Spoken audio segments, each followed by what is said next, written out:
Hi, this is Rahim Zulfikar Ali from Excel Basement, and this is the part 2 of a video series which is called the Refresher Course for the professionals who want to uh, revise the Excel course from the basic to advanced. And also, this video is very much highly effective for the CA 4 students to clear their exams.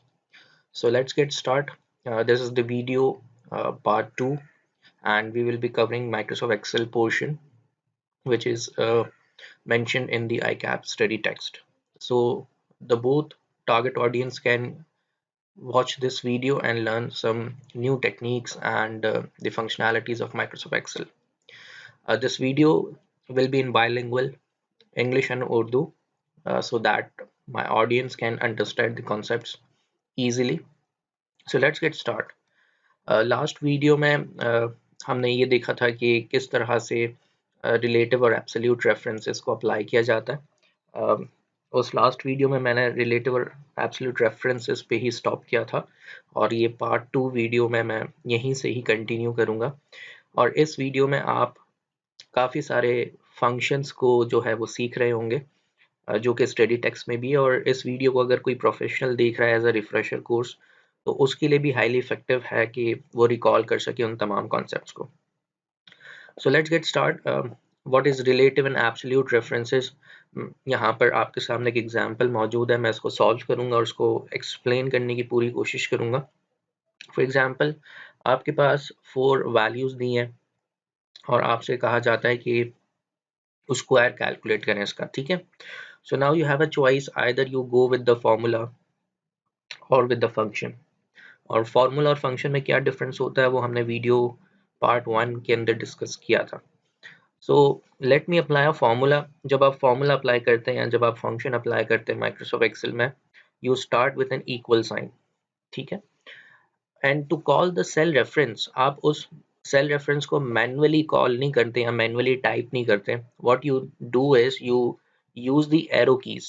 आपके keyboard पे जो arrow keys हैं जिसकी 4 directions हैं, left, right, up and down, आप उन arrow keys की मदद से नेविगेट करते हैं या एरेज और रेंजेस को सेलेक्ट करते हैं, ठीक है।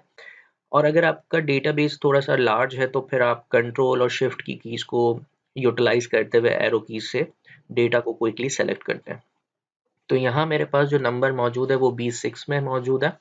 So I have used the arrow key instead of typing B6 manually, ठीक है। आई होप आपको क्लियर हो रहा है कि ये जो सेल रेफरेंसेस के एड्रेसेस हैं या रेंजेस हैं, इसको आप मैनुअली लिखते नहीं हैं बल्कि आप इसको सेलेक्ट करते हैं with the help of keyboard shortcut keys. तो B6 मल्टीप्लाई, ये जो एस्ट्रिक का जो साइन है, that is multiplication in the Microsoft Excel. So B6 multiply by B6, ठीक है। तो अगर आप एक सेम वैल्यू को उसी वैल्यू से मल्टीप्लाई करेंगे, you will get the number which is the square of that value. और फिर इसी फॉर्मूला को आप कॉपी पेस्ट करने के लिए इस फिल हैंडल को ड्रैग करेंगे downwards. Now you can see that all the results are same, लेकिन वैल्यूज यहाँ डिफरेंट है। वो इसीलिए कि मैंने इंटेंशनली फॉर्मूलाज के अंदर कैलकुलेशन ऑप्शंस को मैनुअल रखा है। तो जब आप एक्सेल के अंदर कोई भी फॉर्मूला या फंक्शन एग्जीक्यूट करते हैं और आपको पता है कि वो फ़ौरन से उस रिजल्ट को, आउटपुट को चेंज करता है, क्योंकि आपकी कैलकुलेशन ऑप्शंस जो है वो ऑटोमेटिक होते हैं। सो ये बताने के लिए समटाइम्स अगर आपको चेंजेस नज़र ना आए, सो मेक श्योर कि आपके फॉर्मूलाज टैब में कैलकुलेशन ऑप्शंस जो है वो हमेशा ऑटोमेटिक सेट हो, ताकि आपको रिजल्ट्स चेंज होते हुए नज़र आ जाए, ठीक है। अच्छा जी, एक तो मेरे पास चॉइस थी कि मैं इस फिल हैंडल को ड्रैग करता हूँ डाउनवर्ड्स, कॉपी पेस्ट कर लेता मैंने जो फॉर्मूला अप्लाई किया। दूसरी चॉइस मेरे पास ये थी कि ये जो आउटपुट वाला सेल है, मैं इसको और बाकी के एम्प्टी सेल्स को सेलेक्ट करूं और कंट्रोल डी की शॉर्टकट की से इसको कॉपी पेस्ट कर दूं। So control D is the shortcut key to copy and paste the formula or function or the value downwards. Control R is the shortcut key to copy and paste the formula, functions or the values rightwards, ठीक है। अब थोड़ा सा relative reference पे बात करते हैं। There is one more shortcut की विच इज कॉल्ड F2। आप F2 उस वक्त इस्तेमाल करते हैं जब आपको किसी सेल के अंदर एडिटिंग करनी होती है या कोई चेंजेस करनी होती है। So to edit the contents of a cell you need to press F2, और जब आप F2 प्रेस करते हैं तो आप एडिटिंग मोड में आ जाते हैं। ठीक है, अब यहाँ अगर आप ऑब्जर्व करें तो जो सेल रेफरेंस है वो है B6। ठीक है, और जब मैं डाउनवर्ड्स ये 400 पे F2 प्रेस करता हूँ तो यहाँ पर सेल एड्रेस चेंज हो चुका है, विच इज B7, और फिर इसके बाद B8 and B9। This means कि पहला कॉन्सेप्ट ये है रिलेटिव रेफरेंस का, कि जब रिलेटिव रेफरेंस आप कॉपी करके पेस्ट करते हैं, चाहे वो डाउनवर्ड्स हो, राइटवर्ड्स हो या किसी और डायरेक्शन में हो, वो अपना सेल एड्रेस चेंज कर देता है। ठीक है, रिलेटिव रेफरेंस का सबसे प्राइमरी डिफरेंस ये है कि जब आप उसको कॉपी पेस्ट करेंगे तो वो डायनामिक होता है, वो अपना एड्रेस चेंज करता है। और दूसरी चीज़ ये है इसमें कि इसमें डिफरेंस ये है कि रिलेटिव रेफरेंस में कोई डॉलर का साइन नहीं होता। अब ये डॉलर का साइन क्या होता है, क्यों इस्तेमाल होता है, वो आपको नेक्स्ट एग्जाम्पल में मैं एक्सप्लेन करता हूँ। फॉर एग्जाम्पल अगेन मेरे पास 4 वैल्यूज़ हैं और इस मरतबा हमें इन 4 वैल्यूज़ का 10% कैलकुलेट करना है। So what I will do is equals to F6 multiply by G5. G5 is the cell where we have the percentage, कि हमें हर अमाउंट का कितना परसेंट कैलकुलेट करना है। जब मैं एंटर प्रेस करता हूँ मेरे पास रिजल्ट आ जाता है and I will just copy and paste. और आप देख सकते हैं कि मेरे पास रिजल्ट्स तो पॉपुलेट हो चुके हैं instead of a kind of an error. Results populate हैं, लेकिन क्या ये वैल्यूज के अकॉर्डिंगली 10% बिल्कुल ठीक है? And the answer will be no. तो इसका मतलब कि कोई गड़बड़ है, हमने कोई कॉन्सेप्चुअली कोई चीज़ ठीक नहीं की है। तो ज़रा उसको देखते हैं। जब मैं यहाँ F2 प्रेस करता हूँ और मैं जब इस फॉर्मूला को रीड करता हूँ तो यहाँ मुझे नज़र आ रहा है F6 multiply by G5 which is absolutely fine. जब मैं एक स्टेप नीचे जाकर उसको इन्वेस्टिगेट करता हूँ तो यहाँ लिखा हुआ है F7 multiply by G6। Now instead of G6 यहाँ पे G5 होना चाहिए, क्योंकि 10% G5 वाले सेल में। Moving downwards F8 multiplied by G7. Again, G7 is incorrect here. We need G5 cell. तो इसका मतलब हर सेल में मुझे जो परसेंटेज वाला सेल है उसका जो सेल एड्रेस है वो हमेशा सेम चाहिए, यानी G5 होना चाहिए हमेशा। तो इसका मतलब कि जब हमने एग्जीक्यूट किया इस रेंज के अंदर अपना फॉर्मूला, तो उसमें जो परसेंटेज वाला सेल है वो सेम रहना चाहिए, यानी फिक्स रहना चाहिए। तो काफ़ी लोग इसको कहते हैं कि सेल को फिक्स कर देना, सेल को फ्रीज कर देना या सेल को लॉक कर देना। ये तमाम अपनी अपनी टर्मिनोलॉजीज है, but the right word is the absolute. कि किसी सेल को लॉक करना हो, अपनी जगह पे फिक्स करना हो, आप उसको एब्सोल्यूट, उसकी प्रॉपर्टी जो है वो एब्सोल्यूट बना देते हैं।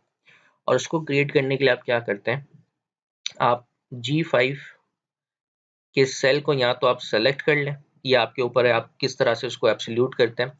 या तो आप इस सेल एड्रेस को सेलेक्ट करते हैं, या इस सेल के मिडिल में होते हैं, या इस सेल के लास्ट में होते हैं। No matter what the position is, लेकिन आपका जो ब्लिंकिंग कर्सर है वो इस सेल के आसपास ही होना चाहिए। ठीक है, और फिर आप एक शॉर्टकट की यूज करते हैं विच इज कॉल्ड F4। जब आप F4 प्रेस करते हैं तो आपके पास डॉलर का साइन आ जाता है। अच्छा, अब ये जो $2 के साइन है इसका क्या मतलब है? देखिए, जब आपका सेल जो होता है वो कॉम्बिनेशन से बनता है, कॉलम के एड्रेस और रो के नंबर से। तो इसका मतलब cell address is the intersection of column and row. Row define होती है नंबर से और कॉलम डिफाइन होता है अल्फाबेटिकल से, अल्फाबेट से। ठीक है, सो यहाँ पर $2 का साइन का मतलब क्या है? मतलब ये है कि यहाँ पर रॉ भी फिक्स हो चुकी है, यानी लॉक हो चुकी है, और कॉलम भी लॉक हो चुका है। तो अल्टीमेटली ये पूरा सेल लॉक हो चुका है। ठीक है, आई होप आपको एक्सप्लेनेशन समझ में आ रही है कि G5 के साथ ये जो $2 के साइन है, जो एक नंबर से पहले है और एक अल्फाबेट से पहले है, इसका मतलब ये कि हमने पूरा सेल फिक्स कर दिया। अब मैं इसको कॉपी पेस्ट करता हूँ अगेन। ठीक है, तो जो रिजल्ट्स अब आपको स्क्रीन पर नज़र आ रहे हैं पॉपुलेट होते हुए वो बिल्कुल ठीक है। और अगर आप इसको फर्दर इन्वेस्टिगेट करें F2 की प्रेस करके, तो यहाँ देखें F6 मल्टीप्लाई बाय G5 आ रहा है। एक स्टेप डाउनवर्ड चले जाएं, F7 multiply by G5, F8 multiply by G5, F9 multiply by G5। तो इसका मतलब एक सेल एड्रेस ऐसा है जिसके कॉपी और पेस्ट होने से मुख्तलिफ जगहों पे वो अपना एड्रेस चेंज नहीं करता। वो लॉक हो जाता है, और एक एड्रेस ऐसा है जो अपना एड्रेस चेंज कर रहा है। ठीक है, सो रिलेटिव और एब्सोल्यूट में क्या डिफरेंस है? रिलेटिव में कोई डॉलर साइन नहीं होता, एब्सोल्यूट में 2 डॉलर के साइन होते हैं। रिलेटिव रेफरेंस को जब आप कॉपी करके किसी जगह पे पेस्ट करते हैं तो वो अपना एड्रेस चेंज करता है, एब्सोल्यूट चेंज नहीं करता। इसकी एक और एग्जांपल है, फॉर एग्जांपल मैं ये जो जिस सेल में आपको 1 नजर आ रहा है, मैं सेल को कॉपी करता हूँ कंट्रोल सी प्रेस करके, और किसी और जगह पर आके किसी भी रैंडम सेल पर मैं कंट्रोल वी प्रेस करता हूँ फॉर पेस्ट। अब मैं इस सेल के ऊपर F2 प्रेस करता हूँ ताकि मैं एडिटिंग मोड में आके देख सकूं, तो आप देख सकते हैं कि मैं काफी सारे सेल्स को स्किप करने के बाद किसी और जगह पे भी इसको पेस्ट करता हूँ, तो G5 still remains the same. ठीक है, तो ये इसका डिफरेंस है between the relative and the absolute. अब हम आते हैं अपने नेक्स्ट टॉपिक की तरफ, और बहुत ही कॉमन से फंक्शंस हैं जो हम एक्सेल के अंदर इस्तेमाल करते हैं। अगेन इस वीडियो को अगर कोई प्रोफेशनली देख रहा है एज अ रिफ्रेशर कोर्स, तो उसके काम भी आ सकता है। बहुत सारे एग्जांपल्स हैं, चाहे वो किसी एचआर डिपार्टमेंट में है, या वो फाइनेंस में है, या वो कंप्लाइंस में है। ठीक है, तो एनी ऑर्गेनाइजेशन, एनी डिपार्टमेंट, ये जो फंक्शंस मैं इस वीडियो में कवर कर रहा हूँ वो तमाम जगहों पर इस्तेमाल होते हैं बहुत ही कॉमनली। और प्लस अगर आप CA AFC 4 के स्टूडेंट है और आप 2019 या 2020 के अंदर इस पेपर को अटेंड कर रहे हैं, तो ये हाईली इंपॉर्टेंट चैप्टर्स जो है वो इस वीडियो में कवर किए जा रहे हैं।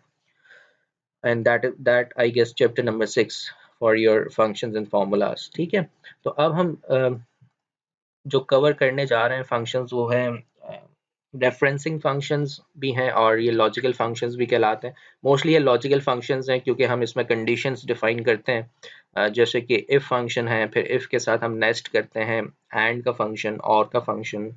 ठीक है, समटाइम्स हम नेस्टेड इफ को इस्तेमाल करते हैं जब हम एक सेल में एक से ज़्यादा मरतबा इफ्स को अप्लाई करते हैं। तो बहुत ही प्राइमरी एग्जांपल्स यानी सिंपल एग्जांपल्स के साथ मैं आपको एक्सप्लेन करता हूँ। लेट्स से कि सबसे पहले जो हम फंक्शन डिस्कस करने जा रहे हैं that is the if function. ठीक है, और इफ फंक्शंस हम क्यों, यानी ये जो लॉजिकल फंक्शंस हैं हम कब इस्तेमाल करते हैं? जब हमें डिसीजन मेकिंग करनी हो। ठीक है, जब कभी भी हमारे सामने एक ऐसा सिनेरियो आता है जिसमें हमें डिसीजन मेकिंग करनी है, we utilise the logical functions in Microsoft Excel. Plus आप एक सेल में मैक्सिमम 64 टाइम्स जो है वो इफ का फंक्शन इस्तेमाल कर सकते हो। जब आप एक सेल में एक से ज्यादा मर्तबा इफ को इस्तेमाल करते हैं तो that is called nested if. ठीक है, और इफ के अंदर आप लॉजिकल टेस्ट डिफाइन करते हैं। अगर वो लॉजिकल टेस्ट सक्सेसफुल हो जाता है तो आपको ट्रू वैल्यू रिटर्न होती है, अगर वो लॉजिकल टेस्ट अनसक्सेसफुल हो जाता है तो आपको फॉल्स वैल्यू रिटर्न की जाती है। डिपेंड करता है कि आपने क्या कंडीशन कस्टमाइज करके उसमें डिफाइन किया। ठीक है, तो फॉर एग्जांपल मेरे पास स्टूडेंट के नेम्स हैं, उनके स्कोर्स हैं। ठीक है, और फिर हमें एक रिजल्ट सेल के अंदर प्रिंट करवाना है कि जी वो स्टूडेंट्स जिनके मार्क्स 50 या 50 से अबव है वो पास हैं, जिनके 50 से कम है ठीक है ना वो फेल है। तो किस तरह से, क्योंकि ये डिसीजन मेकिंग है तो हम इसको इफ में कैसे डिफाइन करेंगे? Let's see, equals to if, bracket open. ठीक है, अच्छा इसमें एक और चीज़ मैं बताता चलूँ कि जो आई गेस मैंने लास्ट वीडियो में कवर की होगी, और अगर नहीं की तो मैं अब इस वीडियो में उस कॉन्सेप्ट को देता चलता हूँ कि जब आप किसी फंक्शन को यूटिलाइज करते हैं, जब आप किसी फंक्शन को लिखते हैं, ठीक है, तो चाहे वो सम का फंक्शन हो, चाहे वो वी लुकअप का फंक्शन हो, चाहे वो इफ फंक्शन हो, कोई भी फंक्शन हो एक्सेल का, जब आप उस फंक्शन को लिखते हैं और ब्रैकेट ओपन करते हैं तो आपके पास एक एक टूल टिप आपको नजर आती है, एक मैसेज नजर आता है जो आपको मेरी स्क्रीन पे भी नजर आ रहा होगा। ठीक है, ये जो मैसेज है, ये जो इसका स्ट्रक्चर है, जिस तरह से आप डिफाइन करेंगे, क्योंकि आप अपनी मर्जी से फंक्शन नहीं इनपुट कर सकते अनटिल अनलेस कि आप visual basic for applications VBA के अंदर आप एक मैक्रो में अपना यूजर डिफाइंड फंक्शन खुद क्रिएट करें, UDF जिसे हम कहते हैं। But this is out of the context कि अभी हम UDF VBA के थ्रू बनाना नहीं सीख रहे। अभी हम एक्सेल के जो बिल्ट इन फंक्शंस हैं उनके स्ट्रक्चर के हवाले से डिस्कशन करें और उसी को फॉलो करेंगे। ठीक है, तो जब आप एक फंक्शन लिखते हैं तो उसका एक स्ट्रक्चर होता है जिसे हम कहते हैं फंक्शन सिंटेक्स। ठीक है, जो भी आपको मैसेज नजर आता है, फॉर एग्जांपल जब मैं सम का फंक्शन लिखता हूं तो नीचे देख रहे होंगे आप कि आपको एक छोटा सा टूल टिप नजर आ रहा है, this this is called the function syntax. अब इस फंक्शन सिंटेक्स के अंदर हमारे पास होते हैं कुछ आर्ग्यूमेंट्स जिसे हम फिल करते हैं, जिसे यूजर जो है वो फिल करता है। ठीक है, तो फंक्शन आर्ग्यूमेंट्स। अच्छा जी, ये फंक्शन आर्ग्यूमेंट्स क्या होता है? फॉर एग्जांपल अगर मैं आपको यहाँ फिर से शो करूँ तो आप देख सकते हैं कि इफ ब्रैकेट ओपन या लिखा हुआ है लॉजिकल टेस्ट। लॉजिकल टेस्ट एक फील्ड है, एक फंक्शन आर्ग्यूमेंट है, फंक्शन का आर्ग्यूमेंट है जिसे यूजर फिल करेगा। ठीक है, यानी एक्सेल की लैंग्वेज में यूजर उस पर्टिकुलर सिचुएशन को डिफाइन करेगा। कैसे डिफाइन करेंगे जी? जो सिचुएशन होगी ना उसको हम उर्दू से एक्सेल की लैंग्वेज में ट्रांसलेट करेंगे और उस ट्रांसलेट करने में हम सेल के एड्रेसेस को इस्तेमाल करेंगे, एक्सप्रेशंस को इस्तेमाल करेंगे जिसमें less than, greater than, equals to की साइन होगी, जिससे ये एप्लीकेशन इंटरप्रेट करेगी कि यूजर बेसिकली उस सिचुएशन में से क्या हासिल करना चाहता है। तो हम अभी जैसे हम उर्दू में बात कर रहे हैं, आप मुझे सुन रहे हैं, इसी तरह से जब एक्सेल पे कोई काम एग्जीक्यूट करना होगा तो हम उसी की लैंग्वेज में उसी के स्ट्रक्चर्स को फॉलो करते हुए उससे वो पर्टिकुलर काम एग्जीक्यूट करवा रहे होंगे। जो सिचुएशन, जो टेस्ट हम डिफाइन करेंगे लॉजिकल टेस्ट में, अगर वो सिचुएशन सही हो जाएगी, प्रूव हो जाएगी सेल के अंदर, तो जो चीज आपको वैल्यू ऑफ ट्रू में आप लिखेंगे वो सेल के अंदर आपको विजिबल नजर आएगी, और अगर वो लॉजिकल टेस्ट फेल हो जाएगा तो वो नजर नहीं आएगी। सो बहरहाल बताने का मकसद ये है कि लॉजिकल टेस्ट में आप कंडीशन लिखते हैं, ये एक फंक्शन का आर्ग्यूमेंट है, फिर आप कॉमा लगाते हैं। ठीक है, और कॉमा लगाने के बाद आप बढ़ जाते हैं वैल्यू ऑफ ट्रू पे। ठीक है, अच्छा, ये जो फंक्शन आर्ग्यूमेंट्स मैंने आपको बताए हैं, ये आर्ग्यूमेंट्स दो किस्म के होते हैं, एक होते हैं कंपलसरी और दूसरे होते हैं ऑप्शनल। तो अब ये कैसे पता चलेगा कि कंपलसरी कौन से और ऑप्शनल कौन से? अगर आप वैल्यू इफ ट्रू को देखें तो उसके साथ स्क्वायर ब्रैकेट लगा हुआ है, और वैल्यू इफ फॉल्स के साथ भी स्क्वायर ब्रैकेट लगा हुआ है। तो इन दोनों आर्ग्यूमेंट्स के साथ स्क्वायर ब्रैकेट लगा हुआ है, इसका मतलब जितने एक्सेल के फंक्शंस हैं उनके अंदर जो आर्ग्यूमेंट्स हैं जिनके साथ स्क्वायर ब्रैकेट है, those are optional function arguments. और जिनके साथ स्क्वायर ब्रैकेट नहीं लगा हुआ, फॉर एग्जांपल लॉजिकल टेस्ट है, लॉजिकल टेस्ट के साथ कोई स्क्वायर ब्रैकेट नहीं है, इसका मतलब ये कंपलसरी है। So without square brackets all arguments are the compulsory for the user to input something to get the output। ठीक है, तो अब हम यहाँ पर सिचुएशन को जरा डिफाइन करते हैं। लॉजिकल टेस्ट में हमें स्कोर्स जो स्टूडेंट ने गेन किए हैं, ठीक है, अब स्कोर कहाँ मौजूद है? B2 में मौजूद है। ठीक है, सो हम ये कहेंगे एक्सेल के कि B2 को आप चेक करें, अगर वो ग्रेटर देन इक्वल्स टू 50 है। ठीक है, अगर वैल्यू सेल B2 के अंदर 50 या 50 से ज्यादा की है तो ये मेरा लॉजिकल टेस्ट है। अब ये लॉजिकल टेस्ट यहाँ पर कंप्लीट होता है तो मैं कॉमा लगाता हूँ। अगर इसके सक्सेसफुल होने पे मुझे क्या चाहिए? स्टूडेंट के मार्क्स जब 50 से अबव होंगे तो मुझे डेफिनेटली सेल के अंदर पास लिखा हुआ मिल जाए। अब चूंकि पास जो है ना एक टेक्स्ट है, एक वर्ड है, तो जब भी आप टेक्स्ट को प्रिंट करवाते हैं ना, आप उसके साथ इन्वर्टेड कॉमास लगाते हैं ताकि टेक्स्ट स्ट्रिंग का जो कॉन्सेप्ट है वो कंप्लीट हो जाए उस फंक्शन में। तो आपने उस पास के वर्ड के साथ जो है वो इन्वर्टेड कॉमा लगाया, और अगर लॉजिकल टेस्ट फेल हो जाता है तो फिर डेफिनेटली सेल के अंदर हमें क्या प्रिंट करवाना है? फेल, जो कि वैल्यू इफ फॉल्स का आर्गुमेंट है जिसे हम फिल कर रहे हैं। एक बात याद रखिएगा, जब आपको ये जो रिजल्ट्स हैं जो वैल्यू इफ ट्रू और वैल्यू इफ फॉल्स में डिफाइन किए हुए हैं, अगर समटाइम्स ये रिजल्ट आपको नंबर्स की सूरत में सेल में चाहिए तो आप इन्वर्टेड कॉमास को नहीं इस्तेमाल करेंगे। ठीक है, so output in the form of numbers without inverted commas, and the output with the some text or alphanumeric values, you will put the inverted commas for the concept of text string. So when you press enter you will get the result, and if I change the marks here, for example 56, the result will automatically change because now the logical test has been successfully executed and the value of true is returning in the cell. And if I change the criteria again, for example 34, so again the logical test unsuccessful and it's returning the value false. ठीक है, so similarly for having the results for all the students, you need to copy paste the cell, and according to that condition, either you will get the value true or the value false within your Excel spreadsheet. ठीक है, तो this was the simple situation जहां पर आपको ये पता चल गया कि सिंपल इफ को किस तरह से इस्तेमाल किया जाता है. So go ahead, if you are a student of CAFC4, I will recommend you to draw this spreadsheet on your Excel, do the practice of this concept and then move towards the next formula. ठीक है, now the next part, again this is very interesting. You have the criteria and you have the outputs given here.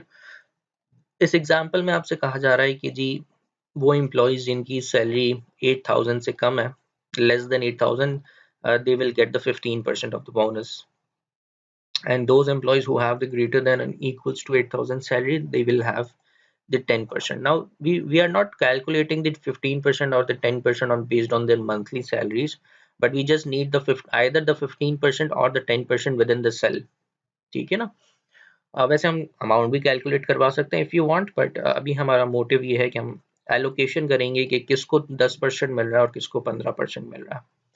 So we will be utilising simple if equals to if bracket open logical test. Now this logical test ना तो employ number पे आएगा ना नाम पे आएगा, क्योंकि ये सैलरी के ऊपर डिपेंड करता है डिसीजन मेकिंग.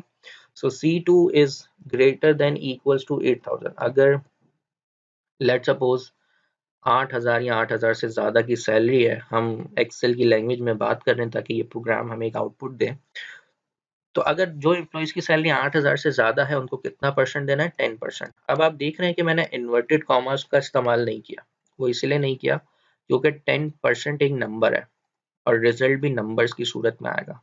ठीक है, और अगर 8,000 से कम की सैलरी है तो उस सूरत में हमें 15% देना है, जो मैंने विदाउट इन्वर्टेड कॉमास लिख दिया और एंटर प्रेस कर दिया और इसको कॉपी पेस्ट कर दिया. तो आप तो जिस तरह से हमने डिस्कस किया कि इफ का जो फंक्शन है वो बेसिकली किस तरह से यूटिलाइज किया जाता है डिफरेंट सिचुएशंस में, मैं आपको एडिशनली इसमें एक और चीज़ बताता चलूँ कि फॉर एग्जांपल अगर ये जब आप इसको खुद प्रैक्टिस कर रहे होंगे और आपको 10% 15% अगर डायरेक्ट नज़र ना आए, अगर आपको नंबर्स को जिस तरह से नज़र आते हैं 0.1 या 0.15, तो इसका मतलब ये है कि आपको इस रेंज पर सेल्स की जो फॉर्मेटिंग है, नंबर फॉर्मेटिंग, उसको चेंज करने की ज़रूरत है.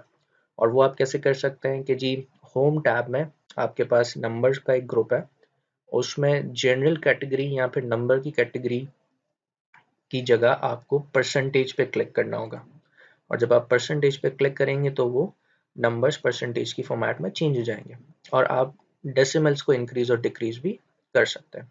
ठीक है, फिर moving towards the next concept के अभी आपने देखा होगा कि मैंने 10% रिजल्ट और 15% रिजल्ट को खुद टाइप किया है. व्हाट इफ के अगर ये जो 10% और 15% है ये मेरे पास लिखा हुआ हो किसी सेल के अंदर और मैं इसका एड्रेस कॉल करूं यहाँ पर. सो फॉर इंस्टेंस कि मैं 10% के लिए सेल पिक कर रहा हूँ G5 और 15% के लिए मैं सेल पिक करूँगा G4. ठीक है, that will return the same according to the condition, और जब मैं इसको एग्जीक्यूट करूँगा, रिवाइज करूँगा, तो आप देख सकते हैं कि मेरे पास बाकी सिचुएशंस में 0% वैल्यू रिटर्न हो रही है. अब ये क्यों हो रही है, इसका एक लॉजिकल रीज़न है कि अगर मैं फर्स्ट कंडीशन में F2 प्रेस करता हूँ तो that is absolutely correct according to the defined situation, but क्योंकि हमने अभी फर्स्ट वीडियो में भी डिस्कस किया है, इस वीडियो में भी शुरू में डिस्कस किया कि रिलेटिव और एब्सोल्यूट रेफरेंस में डिफरेंस क्या होता है कि रिलेटिव रेफरेंस जब वो कॉपी होके पेस्ट होता है, चाहे वो डाउनवर्ड्स हो या राइटवर्ड्स हो, वो अपना एड्रेस चेंज कर देगा. सो ये जो G5 और G4 आपको स्क्रीन पर नज़र आ रहा है, जब ये डाउनवर्ड्स जाएंगे तो ये अपनी रॉ नंबर चेंज कर देंगे और उससे होगा ये कि ये जो 10% और 15% है ये डेफिनेटली ये भी डाउनवर्ड्स मूव हो जाएंगे, जिसमें आप उसको ब्लैंक मिलेगा. और अगर आप उसको देखना चाहें तो आप यहाँ देख सकते हैं कि 0% क्यों रिटर्न हो रहा है, क्योंकि ये दो सेल्स ब्लैंक है. इनको लॉजिकली होना यहाँ चाहिए था 10 और 15% पर। तो इसका मतलब मुझे फर्स्ट सेल के ऊपर ही इन दो G5 और G4 के सेल को फिक्स करने की ज़रूरत है या फिर एब्सोल्यूट बनाने की ज़रूरत है। और जो शॉर्टकट की हमने डिस्कस की है दैट इज़ F4। जब हम F4 प्रेस करते हैं तो वो सेल रिलेटिव से एब्सोल्यूट हो जाता है, और इसके बाद हम इस फॉर्मूला को रिवाइज कर देंगे। So either you put the values manually here, or you can call sometimes cells as an absolute reference to get your desired output। ठीक है जी। अब हम आते हैं नेक्स्ट सिचुएशन पर। जो नेक्स्ट सिचुएशन है वो भी बहुत इंटरेस्टिंग सी सिचुएशन है, ज़रा इसको डिस्कस करते हैं। इस मरतबा हमारे पास एक छोटा सा डेटाबेस है जिसमें हमारे पास एम्प्लॉय नंबर का कॉलम है, नेम्स हैं, एक्सपीरियंस है कि उस एम्प्लॉय को इस ऑर्गेनाइजेशन में कितना एक्सपीरियंस हो चुका है, उनकी डिज़ायर्ड जो भी उनको मंथली सैलरी मिल रही है ऑर्गेनाइजेशन से वो यहाँ पर डिफाइन हुई हुई है, और हमें एक सिचुएशन दी गई है, उसके बेसिस पे हमें बोनस कैलकुलेट करना है। सिचुएशन यह है कि अगर वो एम्प्लॉयज़ जिनका एक्सपीरियंस इस ऑर्गेनाइजेशन के अंदर 5 साल या से ज़्यादा का है, और साथ ही साथ उनकी सैलरी भी 12,000 से ज़्यादा है, जब ये दो situations same at a time meet हो जाएं तो उस एम्प्लॉय को हमें 20% देना है। और अगर ऐसे एम्प्लॉयज़ जिनकी दोनों situation same at a time meet नहीं होती, कोई भी एक सिचुएशन मीट होती है, तो उस सूरत हाल में हमें उसको नो बोनस देना है, ठीक है ना, उसको कोई बोनस नहीं मिलेगा। तो सेल में ये जो रेंज है जिसमें येलो सेल्स हाईलाइट हुए हैं, यहाँ तो इसमें 20% लिखा हुआ है या नो बोनस लिखा हुआ है। अब इंटरेस्टिंग बात यह है कि यहाँ पे मैं सिंपल जो इफ़ है, जो अभी मैंने दो एग्जांपल्स इस वीडियो में आपको सॉल्व करके और एक्सप्लेन करके बताई हैं, ये सिंपल इफ़ यहाँ पे अप्लाई नहीं होगा, बल्कि इसके साथ एक और फंक्शन नेस्ट किया जाएगा, यानी ऐड किया जाएगा। उसकी वजह क्या है? उसकी वजह ये है कि अगर आप सिंपल इफ़ लिखते हैं तो उसमें आपके पास एक वक्त में एक लॉजिकल टेस्ट को ऐड करने की कैपेसिटी होती है। हाँ, ये हो सकता है कि आप कहें कि सर हम इस सेल के अंदर एक से ज़्यादा इफ्स को इस्तेमाल करेंगे तो हम एक से ज़्यादा सिचुएशंस डिफाइन करेंगे, बिल्कुल ठीक है, लेकिन टेक्निकली गलत हो जाएगा, क्योंकि सिचुएशंस हमारे पास मल्टीपल हैं, तो ये नेस्टेड इफ से सॉल्व नहीं होगा। सिचुएशंस हमारे पास इसमें मल्टीपल तो हैं, लेकिन तमाम मल्टीपल सिचुएशंस को एक ही वक्त में प्रूव भी होना है।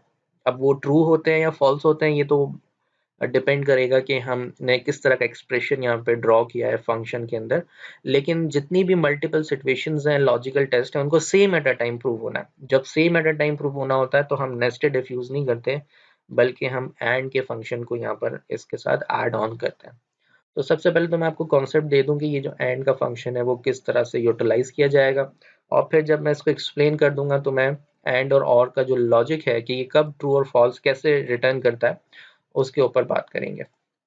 प्राइमरीली आपको ये पता होगा कि ट्रू और फॉल्स जो है वो बूलियन वैल्यूज हैं, ठीक है, बूलियन वैल्यूज हम इसे कहते हैं, और समटाइम्स ये एमसीक्यूज में भी पूछा जाता है। तो ट्रू की जो वैल्यू है वो 1 होती है और फॉल्स की वैल्यू जो है वो 0 होती है, माइक्रोसॉफ्ट एक्सेल के हवाले से, ठीक है, और कुछ और एप्लीकेशंस में भी इसका लॉजिक यही होता है। So let's get start. मैं सबसे पहले एंड के फंक्शन की आपको एग्जांपल समझाता हूँ। तो जो हमारे पास एग्जांपल थी उसमें यही कहा गया था कि जी एक्सपीरियंस 5 ईयर से ज़्यादा हो और सैलरी भी 12,000 से ज़्यादा हो। अब ये दो लॉजिकल टेस्ट हैं, इनको same at a time meet होना है, ठीक है। सो मैंने स्टार्ट किया equals to and, bracket open. अब एंड फंक्शन का यूटिलाइजेशन यहाँ क्यों हो रहा है, आप देख सकते हैं स्क्रीन पर कि एंड फंक्शन के अंदर ये कैपेसिटी मौजूद है कि वो एक वक्त में एक से ज़्यादा लॉजिकल टेस्ट को हम यहाँ डिफाइन कर सकते हैं, और हमारे पास यहाँ पर कैपेसिटी होती है कि हम 255 लॉजिकल कंडीशंस को एक वक्त में डिफाइन कर सकते हैं ट्रू के फंक्शंस में, ठीक है। और साथ ही साथ यहाँ लिखा हुआ है चेक्स। एंड का फंक्शन क्या करता है, एंड का फंक्शन एक बूलियन वैल्यू रिटर्न करता है। एंड के फंक्शन को जब हम लिखेंगे अभी और इंटर प्रेस करेंगे तो उसका जो रिजल्ट होगा या तो वो ट्रू प्रोड्यूस करेगा या वो फॉल्स प्रोड्यूस करेगा सेल में। और ट्रू कब प्रोड्यूस करेगा, checks whether all arguments are true and returns true if all arguments are true। For example अगर हम एंड के फंक्शन के अंदर 2, 3 या 5 लॉजिकल टेस्ट डिफाइन करते हैं, जब सारी कंडीशंस मीट हो जाएंगी तो एंड अल्टीमेटली ट्रू प्रोड्यूस करता है। और अगर हमारे एंड के फंक्शन में फॉर एग्जांपल 4 कंडीशंस थी जिसमें से 3 सही हो गई, एक गलत हो गई, तो अल्टीमेटली एंड का फंक्शन फॉल्स रिटर्न करता है। यानी एंड का फंक्शन ट्रू उस वक्त रिटर्न करेगा जब उस फंक्शन के अंदर की तमाम लॉजिकल टेस्ट ट्रू होने चाहिए। ठीक है, तो यहाँ पर मैं इसको लिख कर बताता हूँ, equals to and bracket open, experience वाला जो सेल है वो मेरे पास A2 है। मैंने कहा जी A2 अगर ग्रेटर देन इक्वल्स टू 5 हो, कॉमा, यानी एक लॉजिकल टेस्ट मेरा कंप्लीट हुआ, मैंने कॉमा लगाया, ऐड किया, ठीक है ना। और अब मैं लॉजिकल 2 पे आ रहा हूँ। तो लॉजिकल 2 ये है कि मंथली सैलरी जो है वो ग्रेटर देन इक्वल्स टू 12,000 होनी चाहिए। अगर फॉर एग्जांपल ये दोनों कंडीशन सही हो जाती हैं, मीट हो जाती हैं, तो मुझे एंड का फंक्शन ट्रू रिटर्न करेगा, अदरवाइज फॉल्स रिटर्न करेगा। तो क्योंकि इस वक्त ये फॉल्स रिटर्न कर रहा है, इसका लॉजिक क्या है कि जी पहली कंडीशन मेरी मीट हो रही है, ठीक है, विच इज ट्रू, यानी 1, क्योंकि ट्रू की वैल्यू एक्सेल में 1 होती है। और दूसरी कंडीशन मेरी फॉल्स है, यानी 0। तो 1 multiply by 0 is always 0, and 0 means false in Microsoft Excel. So you can see that AND function has produced false. Within this example, अगर हम situation 2 की बात करें, so experience is 7 years, which is true in case 1, right? And the second parameter, salary, which is also greater than 12,000, this means true, again 1. So 1 multiplied by 1 is 1, and 1 means true in Microsoft Excel. तो जब आप इस function को copy करके paste करेंगे तो it will return true, क्योंकि दोनों कंडीशंस मीट हो रही हैं सेम एट अ टाइम, तो ये आपको ट्रू रिटर्न कर रहा है। So based on this factual boolean values true and false, we add this and function into the if function। ठीक है, हम इसको नेस्ट करेंगे। तो अब हम यहाँ पर लिखेंगे if। अब क्योंकि आपको पता है कि इस सिचुएशन में दो कंडीशंस हैं और दोनों को same at a time meet होना है, लेकिन लिमिटेशन ये है कि if के अंदर हम यहाँ पर एक वक्त में एक लॉजिकल टेस्ट को लिखते थे। अब हमारे पास हमें क्या करना होगा, एंड के फंक्शन को इसमें ऐड करना होगा जहां हम एक से ज्यादा लॉजिकल टेस्ट को डिफाइन कर सकें। तो मैं अगेन एक्सपीरियंस और सैलरी के दो कंडीशंस को ऐड कर रहा हूँ और ब्रैकेट क्लोज करता हूँ ताकि एंड का फंक्शन यहाँ खत्म हो जाए। अब लॉजिकल टेस्ट मेरा थोड़ा सा एक्सटेंड हो गया, यानी अब ये लॉजिकल टेस्ट चेक होगा, अगर दोनों कंडीशंस मीट होंगी तो वैल्यू इफ ट्रू रिटर्न होगी। और मुझे ये पता है कि जब ये दो वैल्यूज सही हो जाए, ट्रू हो जाए, तो मुझे 20% उस एम्प्लॉय को देना है जो कि एक सेल में लिखा हुआ है, और मैं इसको एब्सोल्यूट करूंगा ताकि रिजल्ट्स मेरे कांस्टेंट यानी सही प्रोड्यूस हों। और अगर दो लॉजिकल टेस्ट में से कोई भी एक फॉल्स आता है तो उस सूरत में नो बोनस देना है, जो कि H4 में मौजूद है, उसको भी हम एब्सोल्यूट करेंगे और इस तरह से हम रिजल्ट्स को कॉपी पेस्ट कर लेंगे। ठीक है, अगर आपके पास रिजल्ट्स कुछ इस तरह से आते हैं, फॉर एग्जांपल 0.2, आपको सिंपली परसेंटेज फॉर्मेट में उसको ले अप्लाई करना है। ठीक है, सो आई होप ये कॉन्सेप्ट आपको क्लियर हो गया कि जी एंड का फंक्शन हम उस वक्त यूज करते हैं जब हमारे पास मल्टीपल सिचुएशंस हो, लॉजिकल टेस्ट हो और उनको एक वक्त में प्रूव होना हो। अब वो चाहे ट्रू होते हैं, फॉल्स होते हैं, ये डिपेंड करता है कि आपके सेल्स के अंदर किस तरह की वैल्यूज हैं। फॉर फर्दर एक्सप्लेनेशन, एंड के साथ एक और अपोजिट फंक्शन है और का।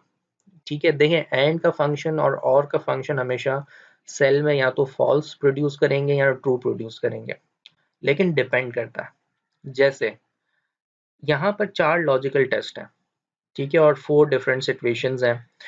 तो सबसे पहले बात करते हैं सिचुएशन 1 की, और फिर ये देखेंगे कि एंड क्या प्रोड्यूस करता है और क्या प्रोड्यूस करता है। अगर 4 लॉजिकल टेस्ट मैं एंड के फंक्शन में प्रोड्यूस करता हूँ जिसमें से फर्स्ट ट्रू है, बाकी फॉल्स है और एक और ट्रू है, तो अल्टीमेटली एंड मुझे फॉल्स रिटर्न करेगा। एंड का फंक्शन मुझे मल्टीपल कंडीशंस में ट्रू कब रिटर्न करेगा, जब तमाम कंडीशंस ट्रू हो जाएंगी। ठीक है, ये बात याद रखिएगा, एंड का फंक्शन ट्रू उस वक्त प्रोड्यूस करता है जब सारी सिचुएशंस ट्रू हो। अगर एक भी फॉल्स हो गई, फॉर एग्जांपल इसमें अगर आप देखें एक भी फॉल्स हो गई, तो अल्टीमेट रिजल्ट फॉल्स होता है। लेकिन और का जो फंक्शन है, और फंक्शन ये खुद सेल्फ एक्सप्लेनेटरी है, ये खुद आपको बता रहा है कि जब मल्टीपल सिचुएशंस में से कोई एक ट्रू हो जाती है तो और का फंक्शन ट्रू प्रोड्यूस करता है। ठीक है, तो एंड और में डिफरेंस किया है, एंड का फंक्शन तमाम लॉजिकल टेस्ट सही होंगे तो वो ट्रू प्रोड्यूस करेगा, और का फंक्शन जब कोई एक भी अगर ट्रू हो जाएगा तब वो सेल में ट्रू आपको प्रोड्यूस करके देगा। ठीक है जी, तो इस स्क्रीन को आप ध्यान से समझ लें। ठीक है, ये आपको हेल्प आउट करेगा कि किस तरह की सिचुएशंस में बूलियन वैल्यूज प्रोड्यूस करता है एंड और एक बात याद रखिएगा, हम एंड और को सिर्फ लॉजिकल टेस्ट को चेक करवाने के लिए इस्तेमाल करते हैं, लेकिन जब हम अपना कस्टमाइज्ड रिजल्ट प्रोड्यूस करवाना चाहते हैं तो हमेशा हम एंड और को इफ के साथ नेस्ट करवाते हैं ताकि हम अपने डिजायर्ड रिजल्ट्स को प्रोड्यूस करवा सकें। ठीक है, so moving towards the next topic of this video, part 2 is the basic primary text functions। तो अब हम उसकी तरफ आ रहे हैं। so this function is called the exact function। ठीक है, एग्जैक्ट फंक्शन क्या करता है, दो सेल्स को आपस में चेक करता है, मैच करता है। अगर दोनों की प्रॉपर्टीज मतलब सेम होती है with relative to the case sensitive and other areas, तो वो आपको ट्रू या फॉल्स रिटर्न करके देता है। और हम इसको स्टैंड अलोन यूज नहीं करते हैं, हम इसको मल्टीपल सिचुएशंस में इस्तेमाल कर सकते हैं। अभी हम प्राइमरीली बेसिक लेवल पे ये देख रहे हैं कि एग्जैक्ट का फंक्शन कैसे यूटिलाइज किया जाता है। ठीक है, प्रैक्टिकली अगर बात करें तो फिर हम दो डिफरेंट लिस्ट को आपस में मैच करवाने के लिए भी इसको इस्तेमाल कर सकते हैं। ठीक है, अब वो कस्टमर आईडीज भी हो सकते हैं, कस्टमर्स के नाम भी हो सकते हैं। ठीक है, कोई भी लिस्ट हो सकती है प्रैक्टिकली। बट इस सिचुएशन के अंदर मैंने दो बहुत सिंपल से अल्फाज रखे हैं और मैं एग्जैक्टली मैच करूंगा कि दो डिफरेंट सेल्स के अंदर वैल्यूज आपस में मैच हो रही हैं कि नहीं हो रही। तो डेफिनेटली एप्पल और एप्पल सेम फॉर्मेट से लिखा हुआ है। मैं उसकी बात नहीं कर रहा कि इसका कलर क्या होगा या इसके बैकग्राउंड का कलर से कोई इम्पैक्ट पड़ेगा, नहीं। ये स्पेलिंग चेक करता है, नंबर ऑफ कैरेक्टर्स को चेक करता है, और केस सेंसिटिव यानी कैपिटल और स्मॉल लेटर्स को चेक करता है। अगर पैटर्न सिमिलर होगा तो वो ट्रू रिटर्न कर देगा। ठीक है, फिर है हमारे पास एप्पल। एप्पल अगेन दोनों मरतबा लिखा हुआ है, लेकिन इस मरतबा आप देखेंगे कि क्या कोई फर्क पड़ेगा, क्योंकि स्पेलिंग तो सेम है लेकिन केस सेंसिटिव का इशू है क्योंकि एक कैपिटल में लिखा हुआ है और दूसरा स्मॉल में लिखा हुआ है। ठीक है, फिर अगर मैं एग्जैक्ट को एग्जैक्ट के फंक्शन से मैच नहीं करवाऊं, मैं इक्वल साइन से मैच करवाऊं। फॉर एग्जांपल मैंने लिखा B6 इक्वल्स टू C6, इस मरतबा मैं एग्जैक्ट का, याद रखिएगा, फंक्शन यूज नहीं कर रहा, मैं फॉर्मूला क्रिएट कर रहा हूँ। तो उस सूरत हाल में ये ट्रू रिटर्न करेगा, यानी जब आप इक्वल टू की साइन यूज करेंगे तो केस सेंसिटिव जो है वो चेक नहीं होता, लेकिन जब आप एग्जैक्ट का फंक्शन यूज करते हैं तब केस सेंसिटिव चेक होता है। ठीक है, last but not the least, exact function B7 को चेक कर रहे हैं C7 के साथ और ये मुझे क्या रिटर्न कर रहा है, फॉल्स। क्यों? क्योंकि यहाँ पर एप्पल और एप्पल ये तो दोनों सेम है, लेकिन ये जो सेकंड एप्पल वाला सेल है इसमें मैंने स्पेस, एक इंटेंशनली एक आखिरी में एक स्पेस ऐड किया हुआ है। तो अगर देखा जाए तो इस सेल की जो लेंथ है वो है 5 और ये जो सेकंड सेल है इसकी लेंथ हो गई 6। सो ये लेंथ आपस में मैच नहीं कर रही, इसीलिए फॉल्स यूज हो रहा है, फॉल्स प्रोड्यूस हो रहा है। ठीक है, सो आई होप आपको इन सिचुएशंस के अंदर ये पता चल गया कि एग्जैक्ट किस तरह की वैल्यूज किन सिचुएशंस में प्रोड्यूस करेगा। Then we have the left function. ठीक है, और लेफ्ट फंक्शन में हम ये देख रहे हैं कि जी किस तरह से लेफ्ट फंक्शन काम करता है। देखिए, लेफ्ट फंक्शन बेसिकली सेल के लेफ्ट अलाइनमेंट से कुछ स्पेसिफिक नंबर ऑफ कैरेक्टर्स को निकाल कर देता है हमें। ठीक है, सो पहली सिचुएशन में हमें ये कहा गया है कि लेफ्ट साइड से 3 कैरेक्टर्स निकालें which will be the new. जो हमने कहा equals to left bracket open, ये जो आर्ग्यूमेंट है, सबसे पहला आर्ग्यूमेंट है टेक्स्ट, जिसमें हम सेल एड्रेस डिफाइन करेंगे और हमें इस एड्रेस से कितने कैरेक्टर्स लेफ्ट साइड से एक्सट्रैक्ट करना है। मैंने कहा 3। ठीक है, और लिख के एंटर प्रेस कर दिया तो हमारे पास रिजल्ट आ गया। अच्छा, एक चीज याद रखिएगा जो मैंने वीडियोस में एक्सप्लेन भी की थी अभी थोड़ी देर पहले, कि जब आप किसी फंक्शन के सिंटैक्स को डिफाइन करते हैं और उसमें जो आर्ग्यूमेंट्स होते हैं वो आर्ग्यूमेंट्स आपके या तो कंपलसरी होते हैं या ऑप्शनल होते हैं। और मैंने आपको ये वाज़ेह तौर पे बताया था कि ऑप्शनल आर्ग्यूमेंट्स के साथ स्क्वायर ब्रैकेट लगा हुआ होता है। तो फॉर एग्जांपल कि जब मैं लेफ्ट के फंक्शन को लिखता हूँ, आप एक चीज़ यहाँ नोट कर सकते हैं कि ये जो नंबर ऑफ कैरेक्टर्स है इसके साथ स्क्वायर ब्रैकेट है, दिस मीन्स कि ये ऑप्शनल है। तो ऑप्शनल को जब आप स्किप करते हैं तो एक बात याद रखिएगा कि ऑप्शनल के बैकएंड पे माइक्रोसॉफ्ट ने कोई उसकी एक डिफ़ॉल्ट वैल्यू सेट करके रखी है। अगर हम इस ऑप्शनल के आर्गुमेंट को स्किप कर दें और एंटर प्रेस कर दें तो स्टिल हम लेफ्ट साइड से पहला कैरेक्टर निकाल रहे हैं। इसका मतलब कि स्किप करने की सूरत में इसकी जो डिफ़ॉल्ट वैल्यू बैकएंड पे सेट हुई हुई है वो है 1। क्योंकि हमने ये देखा कि अगर हमें कुछ लेफ्ट साइड से कैरेक्टर्स निकालने होते हैं तो हम उसकी लेंथ लिखते हैं कि भाई 3 कैरेक्टर्स निकालने हैं या 5 कैरेक्टर्स निकालने हैं लेफ्ट साइड से। लेकिन अगर हम इस आर्गुमेंट को स्किप कर दें और कुछ भी ना लिखें क्योंकि ये ऑप्शनल था, तो बैक एंड पे इसकी डिफ़ॉल्ट वैल्यू 1 सेट हुई हुई है। ठीक है, तो इस तरह से बहुत सारे आर्ग्यूमेंट्स हैं जिनकी बैक एंड पे वैल्यू या तो 1 सेट हुई भी होती है या फिर 0 सेट हुई भी होती है या फिर कुछ और भी हो सकती है। ठीक है, तो अब हम मज़ीद इसकी एग्जांपल्स को ज़रा डिस्कस करते हैं लेफ्ट के फंक्शन को। इक्वल्स टू लेफ्ट, अब सेकंड सिचुएशन में कह रहा है कि मुझसे 8 कैरेक्टर्स मुझे लेफ्ट साइड से एक्सट्रैक्ट करने हैं, तो मैंने यहाँ 8 लिख दिया। तो न्यूयॉर्क एग्जांपल मेरे पास आ गई। ठीक है, इस तरह से जिप कोड लेफ्ट साइड से हम 5 कैरेक्टर्स को एक्सट्रैक्ट करना चाहते हैं तो ये 5 आ गया। Area code of a 4 number, so first 3 characters. तो इस तरह से हमने लेफ्ट के फंक्शन को डिफरेंट नंबर ऑफ कैरेक्टर्स से यूटिलाइज किया, यानी हमेशा वो लेफ्ट साइड से कुछ सर्टेन नंबर ऑफ कैरेक्टर्स मुझे निकाल कर देगा। फिर मेरे पास एक और फंक्शन है that is called the right function. अब ये सेल के राइट साइड से कुछ नंबर ऑफ कैरेक्टर्स मुझे एक्सट्रैक्ट करके डिफरेंट सेल में देगा। सो फॉर फर्स्ट एग्जांपल में कहा है कि न्यूयॉर्क सिटी वाले टेक्स्ट सेल में से मुझे राइट साइड से 4 कैरेक्टर्स चाहिए। So I will use equals to right comma 4 bracket close. ठीक है, इसी तरह से state abbreviation from city states, that will be the last 2 characters from the right side, so equals to right cell reference comma 2. The number of characters are not specified.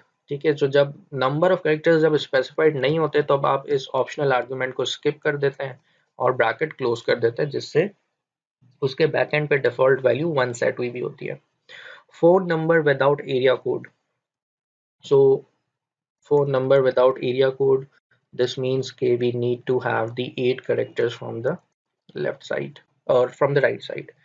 Extracting a 3-letter domain extension, which means extracting a com हमें निकालना है या .com. So if we need to extract .com, so we will write 4 here. ठीक है जी, या अगर हमें सिर्फ com चाहिए होता तो हम 3 लिखते हैं। ठीक है जी, ये राइट का फंक्शन था जो सेल के राइट साइड से कुछ नंबर ऑफ स्पेसिफिक कैरेक्टर्स हमने डिफाइन किया और वो हमें उसका डिजायर्ड टेक्स्ट दे रहा है। Then we have the mid function which returns some output from the mid of the cell और द टेक्स्ट स्ट्रिंग। ठीक है ना, फॉर एग्जांपल कि जी मुझे जो है इस फर्स्ट सिचुएशन में कहा गया है कि रिट्राइविंग कैरेक्टर्स 5 till 7। ठीक है, तो अब जरा देखते हैं कैसे। इक्वल्स टू मिड, सबसे पहले वो कह रहा है कि टेक्स्ट जिस सेल को आप रेफर कर रहे हैं। अच्छा, इसमें कोई आर्ग्यूमेंट ऑप्शनल नहीं होता। ठीक है, स्टार्ट नंबर, क्योंकि आपको ये पता है, मैं आपको बिल्कुल बेसिक एग्जांपल अगर यहाँ दे दूं, फॉर एग्जांपल अगर मैंने एक सेल में पाकिस्तान लिखा और मुझे इस सेल में से आई और एस एक्सट्रैक्ट करना है जो कि मिड में है, तो आप ये देख सकते हैं कि इस सेल के अंदर जो टेक्स्ट है उसमें से हर अल्फ़ाबेट की एक पोजीशन है। तो for example P first position पे, ए सेकंड पोजीशन पे, के 3, आई 4। तो हमें पता है कि जी हर अल्फ़ाबेट किसी पोजीशन पे है और हमें वहीं से ही स्टार्ट करना है। तो मुझे अगर इस सेल में से आई और एस एक्सट्रैक्ट करना होगा तो आई बेसिकली 4th पोजीशन से स्टार्ट हो रहा है, वो मैंने नंबर यहाँ पे डिफाइन किया। और फिर मुझे कितने नंबर ऑफ कैरेक्टर्स निकालना है, मुझे सिर्फ आई और एस निकालना है, तो मैंने यहाँ 2 लिख दिया। इसी तरह से यहाँ पर भी वो यही बात कर रहा है कि जी मिड करना है। ठीक है, जो कि सिचुएशन भी 4 में मौजूद है। स्टार्ट नंबर मेरा 5 है, या तो मैं 5 यहाँ पे खुद लिखूँ या मैं किसी सेल का एड्रेस दे दूँ। और इस तरह से नंबर ऑफ कैरेक्टर्स भी मैं या तो खुद लिख सकता हूँ या मैं किसी सेल का एड्रेस दे सकता हूँ। तो मेरे पास इस सेंटेंस में से the cat in the head, so the cat का जो अल्फाज है वो मिड में है इस सेल में, और मुझे मिड का फंक्शन डेफिनेटली वो वर्ड निकाल कर दे रहा है। ठीक है, बताऊँ तो मेरा। अच्छा, इससे पहले कि मैं अब नेक्स्ट टॉपिक की तरफ और मज़ीद कुछ फंक्शंस इस वीडियो में डिस्कस करूं, मैं आपको एक अच्छा सा रिसोर्स पूल बता देता हूँ जो सीए के आईटी के स्टूडेंट्स के लिए भी बहुत ज़्यादा इफेक्टिव है, और उनको तो ये चीज़ यूज़ करनी ही है, लेकिन साथ ही साथ अगर कोई professional as a refresher course इस वीडियो को देख रहा है तो उसके लिए भी बहुत इफेक्टिव होगी और एफिशिएंट भी होगी। So we have a website which is called edu.gcfglobal.org। ठीक है, आप इस वेबसाइट का लिंक आपको स्क्रीन पर नज़र आ रहा है। आप इस वेबसाइट को ओपन करेंगे तो आपके पास ये एक इंटरफेस ओपन हो जाएगा। ठीक है, और इस इंटरफेस पे आपको ऊपर टॉप राइट साइड पे टॉपिक्स का एक ऑप्शन मिलेगा। जब आप उस टॉपिक्स पे क्लिक करेंगे तो आपके पास एक स्क्रीन आ जाएगी। ठीक है, और इस पॉपअप स्क्रीन पर आपको लेफ्ट साइड पे माइक्रोसॉफ्ट का एक ऑप्शन नजर आएगा जिसमें बहुत सारे लिंक्स हैं। ठीक है, उसमें माइक्रोसॉफ्ट ऑफिस 2019, 2016 और 2013 के डिफरेंट वर्जन्स मौजूद हैं। फॉर आई कैप स्टूडेंट्स वो 2016 को रेफर करेंगे, इससे पहले 2010 पे काम होता था, लेकिन अब नेक्स्ट अटेम्प्ट्स के अंदर डेफिनेटली 2016 ही यूज़ होगा, क्योंकि रिसेंटली आई कैप ने स्टडी टेक्स्ट वेबसाइट पे अपलोड किए जिसमें उसी वर्जन के स्क्रीनशॉट्स मौजूद हैं बुक के अंदर। तो जब आप इस 2016 के वर्जन पे क्लिक करेंगे तो आपके पास एक लिंक ओपन हो जाएगा, एक न्यू यूआरएल, जिसमें एक्सेल, वर्ड और पावर पॉइंट के लिंक्स आपको मिलेंगे।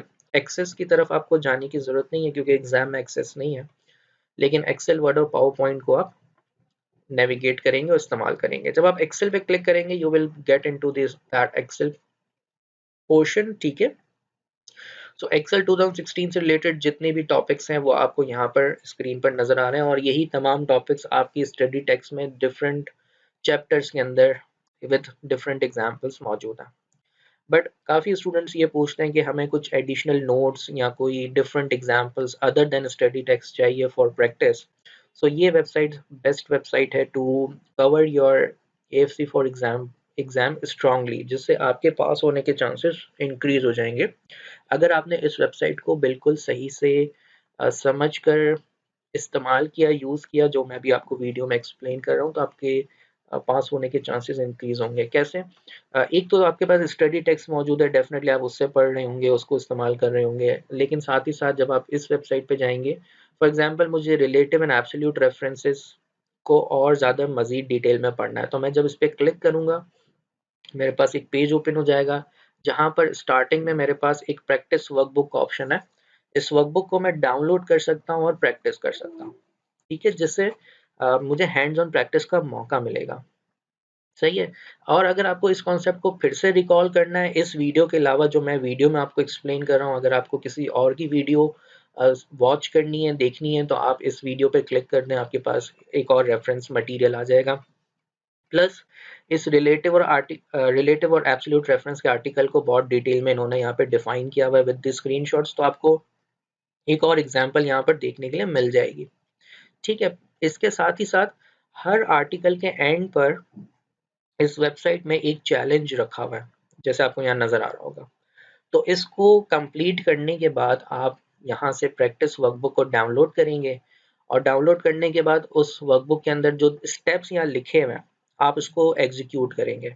तो जितने भी स्टेप्स यहाँ लिखे हुए हैं जब आप उसको एग्जीक्यूट करेंगे तो आपको एक प्रैक्टिकल कॉन्सेप्ट मिल जाएगा कि आप रिलेटिव एब्सोल्यूट को कैसे इस्तेमाल कर सकते हैं। और सिर्फ वही नहीं बल्कि मैं आपको अगर एग्जांपल शो करूं, लेट्स सपोज अगर मैं पावर पॉइंट को पढ़ता हूं तो मैं पावर पॉइंट पे क्लिक करूंगा, पावर पॉइंट का पेज ओपन हो जाएगा। अब आप देख सकते हैं कि काफ़ी सारे टॉपिक्स हैं यहाँ पर जो मेरी स्टडी टेक्स्ट में भी मौजूद है।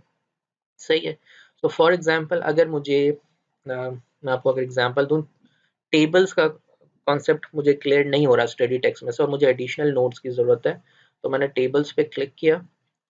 ठीक है, अब पावर पॉइंट के अंदर टेबल्स को किस तरह से इस्तेमाल किया जाता है उसका आर्टिकल आपके सामने मौजूद है। आप इसकी प्रेजेंटेशन को डाउनलोड कर सकते हैं, आप इस वीडियो को देख सकते हैं, आप इस आर्टिकल को रीड आउट कर सकते हैं, और प्लस जैसे हमने डिस्कस किया कि at the and her article के एंड में एक प्रैक्टिस फाइल मौजूद है और कुछ टास्क मौजूद है जो आपको करने होंगे, जिससे आपको ये पता चल जाएगा कि आपका वो टॉपिक आपने सक्सेसफुली अंडरस्टैंड किया है कि नहीं किया। तो ये एक बहुत ही ज़बरदस्त वेबसाइट है, स्ट्रॉन्ग पॉइंट है कि जहाँ पर आप एक्सेल, वर्ड और पावर पॉइंट की डिफरेंट चीज़ों को, टॉपिक्स को पढ़कर, उसकी वीडियो देखकर, उसकी एक्सरसाइज फाइल को डाउनलोड करके, सॉल्व करके कॉन्फिडेंटली एग्जाम में जाके अपना आईटी का पेपर क्लियर कर सकते हैं। ठीक है, और जो प्रोफेशनल्स इस वीडियो को देख रहे हैं, डेफिनेटली आपके लिए भी एक बहुत ही अच्छा कोर्स प्री बिल्ट मौजूद है कि आप एक बड़ी इन्वेस्टमेंट करने की बजाय आप अपना basic to intermediate level at least इस वेबसाइट से कवर आउट कर सकते हैं, जहाँ पर आपको तमाम टॉपिक्स की फाइल्स और videos plus articles readily available हैं। ठीक है, सो आई होप आप इस वेबसाइट को ज़रूर यूज़ करेंगे, और जो कि आपको करना चाहिए। तो अब हम आते हैं अपने कुछ मज़ीद टेक्स्ट के फंक्शंस की तरफ, और फिर हम जब मैं वीडियो पार्ट 3 रिलीज़ करूँगा तो इंशाल्लाह उसमें फिर हम मज़ीद एडवांस फंक्शंस की तरफ जाएंगे, जो AFC4 की बुक में भी मौजूद है और जो प्रोफेशनल्स की डे इन डे आउट की रिक्वायरमेंट भी होती है। तो अब मैं इस वीडियो पार्ट 2 के अंदर जो है मज़ीद कुछ 6 फंक्शंस को ऐड ऑन करूँगा, और फिर हम ये वीडियो क्लोज करेंगे। So before that, let me just explain you some text functions. So first is the lower function. For example, अगर मेरे पास एक नाम कैपिटल लेटर्स में लिखा है और मुझे स्मॉल में कन्वर्ट करना है उसको, so I have a function which is called equals to lower. Cell का एड्रेस देना है, ब्रैकेट क्लोज करना है, तो आप देख सकते हैं डिफरेंस कि एक नाम मेरे पास कैपिटल में था, मैंने उसको क्विकली कन्वर्ट कर दिया इनटू लोअर। ठीक है, इसमें जो फ़र्क नहीं पड़ेगा वो फ़र्क क्या नहीं पड़ता कि लोअर हम मतलब नंबर्स लो केस नहीं हो सकते, पंचुएशन लो केस नहीं हो सकता। ठीक है, तो स्पेसेस लो केस नहीं हो सकते, इसमें सिर्फ अल्फ़ाबेट्स लोअर केस में जाते हैं, जो आपको यहाँ पर एग्जांपल में नज़र आ रहा है। ठीक है, अपर, अगर मेरे पास कोई स्पेलिंग स्मॉल लेटर्स में लिखी और मुझे कैपिटल लेटर्स में लिखना है तो मैं क्या यूज़ करूँगा, इक्वल्स टू अपर का फंक्शन।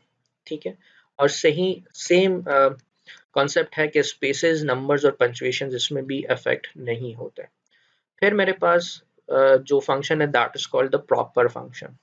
प्रॉपर फंक्शन क्या करता है कि वो वर्ड का फर्स्ट अल्फाबेट कैपिटल करेगा और रिमेनिंग स्मॉल होंगे। तो for example if I write proper cell का एड्रेस, तो आप देख सकते हैं डिफरेंस कि यहाँ पर इनपुट में रहीम जुल्फ़िकार इंटायरली स्मॉल में लिखा हुआ है, लेकिन रिजल्ट में जब हमने प्रॉपर अप्लाई किया तो हर अल्फाज का जो पहला कैरेक्टर है वो कैपिटल है और रिमेनिंग स्मॉल में।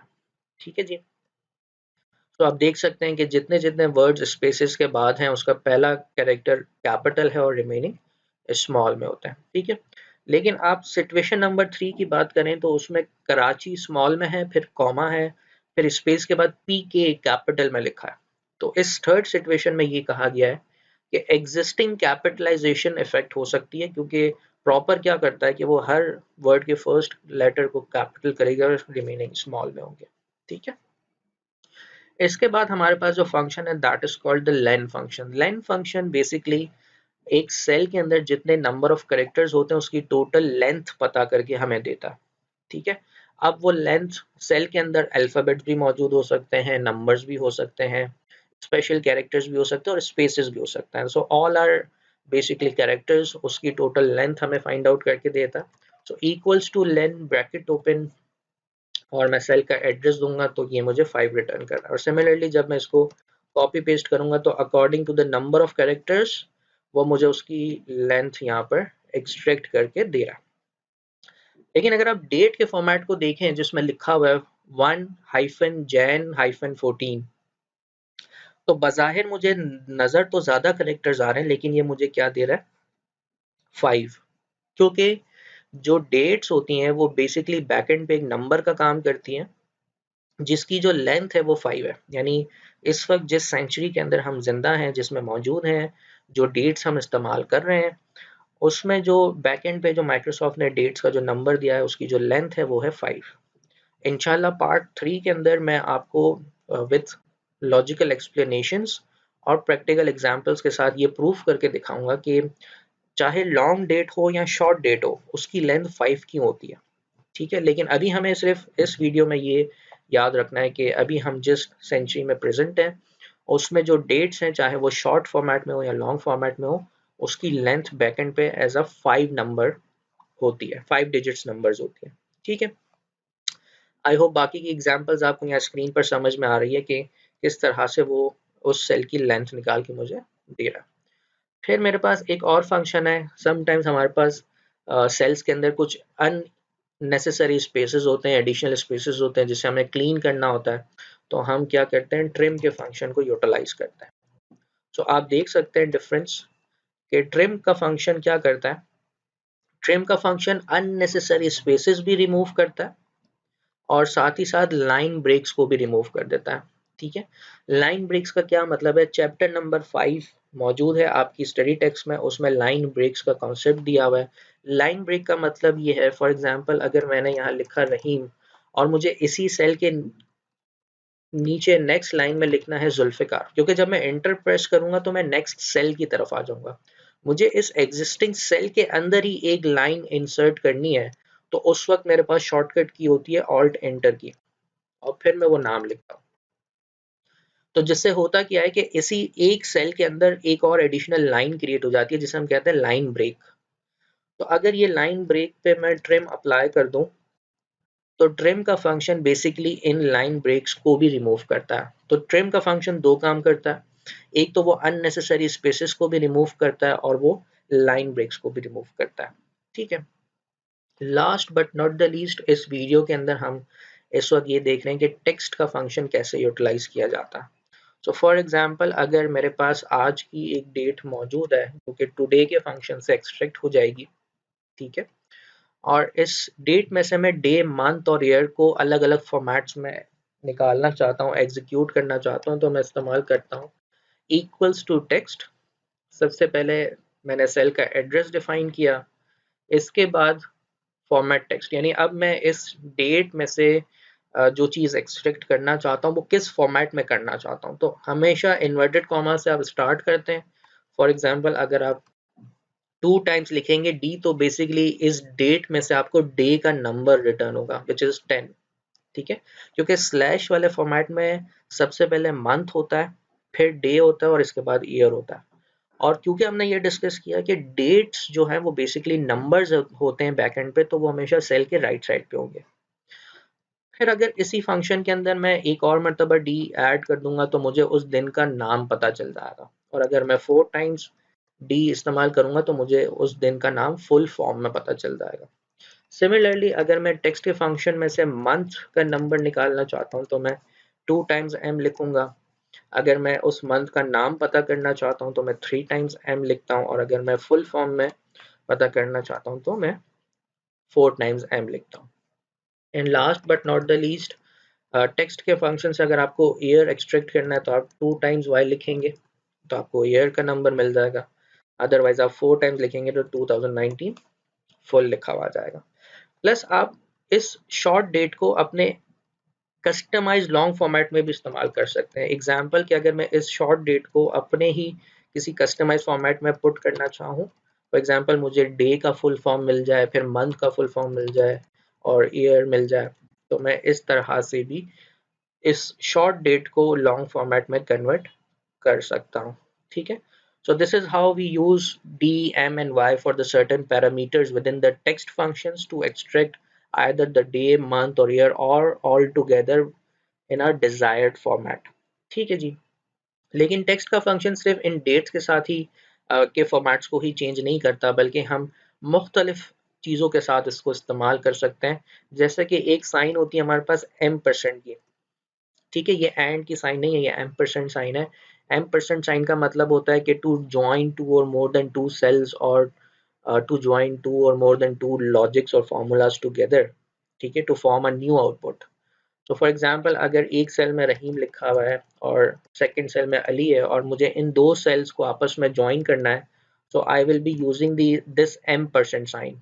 ठीक है, so this is called the formula. लेकिन अगर मुझे फंक्शन इस्तेमाल करना है, so I will write concatenate function, और कॉन्कैटिनेट फंक्शन में मैंने पहली वैल्यू डिफाइन की, इसके बाद दूसरी वैल्यू डिफाइन की और ब्रैकेट क्लोज कर दिया। ठीक है, if you want to have a space between the two names, that's also easy. First you will have the b10 ampersand sign, now you want a space, now a space is a character, so you will put that in inverted commas, again one ampersand sign and then b11, so you will got three things joined together, which is the first name, space and then the last name, with the help of ampersand sign। ठीक है, इस तरह से। लेकिन अभी हम बात करें टेक्स्ट के फंक्शंस की, तो जिसमें हम टेक्स्ट के फंक्शंस को सिर्फ डेट की कस्टमाइजेशन के साथ इस्तेमाल नहीं करते, बल्कि डिफरेंट चीज़ों के साथ भी इस्तेमाल करते हैं। फॉर एग्जांपल, एक एग्जांपल है 25% इस सेल में लिखा हुआ, और मुझे जो आउटपुट चाहिए वो कुछ इस तरह से चाहिए, profits are up by 25% this year. So for example मैंने लिखा प्रॉफिट्स आर अप बाय, तो ये तो एक स्टैटिक टेक्स्ट है, ठीक है ना, जो चेंज नहीं होने वाला। मैंने उसको इन्वर्टेड कॉमास में लिख दिया। अब मैंने यहाँ ऐड किया एम्परसेंड टेक्स्ट, ठीक है। आपको पता है कि ये जो परसेंट है, बेसिकली 25% एक नंबर है, एनी नंबर। अच्छा, सेल के अंदर अभी इस वक्त 25% है, हो सकता है मैं थोड़ी देर बाद इसको चेंज करके 52% कर दूं, या मैं इसको 70% कर दूं, या मैं इसको 88% कर दूं, कुछ भी हो सकता है इसमें। तो टेक्स्ट के फंक्शन को हमने कहा कि B8 में से आप एक नंबर पिक करें। हैश टैग का मतलब होता है यहाँ पर एनी नंबर, कि सेल में कोई भी नंबर लिखा हो उसको आप शो करें परसेंट की साइन के साथ, लेकिन हमें इन्वर्टेड कॉमास लाजमी तौर पे लगाने, और ब्रैकेट क्लोज कर दिया, ठीक है।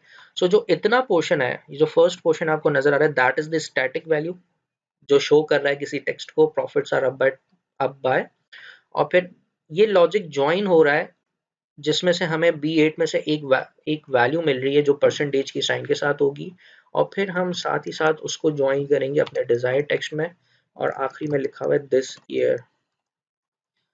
तो आप देख रहे हैं कि हमने किस तरह से इसको ज्वाइन किया। लेट सपोज अगर मैं, जो आपको यहाँ पर एक फॉर्मूला नजर आ रहा है जिसमें 2 % की साइन है, ठीक है, और टेक्स्ट के फंक्शन को हमने इस्तेमाल किया, अगर मैं ये इस तरह से ना करूं, फॉर एग्जांपल मैं लिखूं प्रॉफिट्स आर अप बाय, फिर मैंने M% साइन लगा, मैंने कहा मैं 25% को टेक्स्ट के फंक्शन से कॉल नहीं करूंगा, मैं डायरेक्टली B8 से कॉल कर दूंगा। सो आप देख सकते हैं कि ये 0.25 आ जाएगा। So to maintain the accuracy of the number with certain sign, we need to execute within the text function, ताकि उसकी फॉर्मेटिंग बिल्कुल ठीक से आ जाए। सही है जी। इसी तरह से कुछ और एग्जांपल्स आपको मेरी स्क्रीन पर यहाँ पर नजर आ रही हैं। मैं चाहता हूँ कि आप जब इस वीडियो को देख लें तो आप इसको ड्रॉ करें अपनी एक्सेल की वर्कबुक में और इसको सॉल्व करें, ठीक है। और इसके बाद आंसर्स आप नीचे कमेंट में लिखें, चाहे आप इस वीडियो को यूट्यूब पर देख रहे हैं या किसी और प्लेटफॉर्म पे देख रहे हैं। So I want you to solve the above 3 examples. What you need to do is के ये एग्जांपल आपको यहाँ नज़र आ रही है, इस डेट को आपको करना है कुछ इस तरह के फॉर्मेट में, दैट विल बी दिसंबर 19 और नवंबर 19 बेसिकली, ठीक है। सो मैं इसको हटा देता हूँ, ठीक है। इस शॉर्ट डेट को आपको लॉन्ग फॉर्मेट में कन्वर्ट करना है। फिर आपको ये जो 100 या लिखा हुआ है, आपको PKR 100 यहाँ पर दिखाना है। इसी तरह से 1 अप्रैल 2014 है, तो आपको जो आउटपुट निकालना है वो कुछ इस तरह से निकालना है, register by Tuesday April 1 2014 slash. मैं एक और सिचुएशन यहाँ करवा के आपको दिखाता हूँ। For example register by will remain the same. फिर हमने कहा इसको ज्वाइन करें, इस लॉजिक को ज्वाइन करें टेक्स्ट के फंक्शन के साथ। डेट मुझे B7 में मिल रही है, आप देख सकते हैं सबसे पहले डे का फुल फॉर्म है, तो हमने कहा 4 टाइम्स D अप्लाई करें, फिर कॉमा स्पेस, फिर मंथ का नाम है, फिर डे का नंबर है, फिर ईयर है, ठीक है, और फिर एक्सक्लेमेशन मार्क है। सो हमने इस शॉर्ट डेट को अपने एक कस्टमाइज फॉर्मेट के अंदर कन्वर्ट कर दिया कुछ इस तरह से, ठीक है। तो M% का साइन बेसिकली ज्वाइन करता है दो या दो से ज़्यादा लॉजिक्स को, और टेक्स्ट का फंक्शन बेसिकली एक नंबर, एक डेट, परसेंट, इनके फॉर्मेट्स को कस्टमाइज करने में काम आता है, ठीक है। तो आई होप ये एग्जांपल आपको क्लियर हो गई होगी। फॉर रेफरेंस, जिस तरह से मैंने आपको बताया कि आप GCF की वेबसाइट, ठीक है, gcf.edu.gcfglobal.org की वेबसाइट पे जाकर अपने इस तमाम स्टडी टेक्स्ट के टॉपिक्स को with examples, with files download करके उनकी वीडियोस देखकर उसको सॉल्व कर सकते हैं, which will create your more confidence in giving your exams. Plus इस वीडियो के अंदर जो एग्जांपल्स मैं कवर कर रहा हूँ, आई होप वो आपको ईजी लग रही होंगी, and you have a very good refresher course for exams, and for the professionals you have a very good refresher course to execute Excel to the next level. Inshallah, in the video 3, I will explaining you more functions, and that will be the advanced functions with particular to the course and the real world examples as well. So, thank you so much.